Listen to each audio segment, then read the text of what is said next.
who is the ultimate man? I mean, where do we get the perfect picture of masculinity? I think, look at Jesus. Mm-hmm.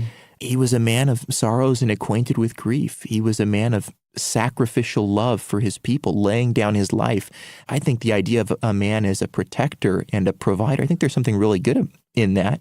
And I think Jesus is the perfect example of that. And so, no, I don't think we should do away with masculinity. I think it's a good thing. I think it's a part of how God made us. But I think we want to think about it from a biblical perspective and say, no, being a man means loving your neighbor, caring for the people around you, sacrificing for others. I think that's what manliness looks like. In Ephesians 5, Paul says that husbands, love your wives even as Christ loved the church. Well, there the first thought isn't be self-sufficient and be able to survive in the wilderness, but love.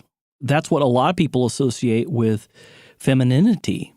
But there Paul says, no, men are to love their wives even as Christ loved the church.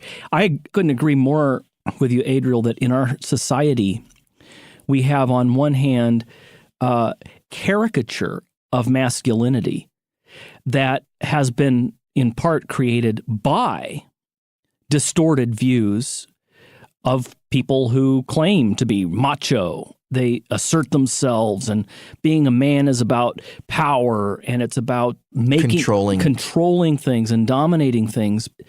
And then you have that caricature blown up 100% by other people who then come in and say, see, that's what we've got to destroy, this masculine plague in our society that is causing violence and raising boys to think that they are only a man if they can do some damage to somebody.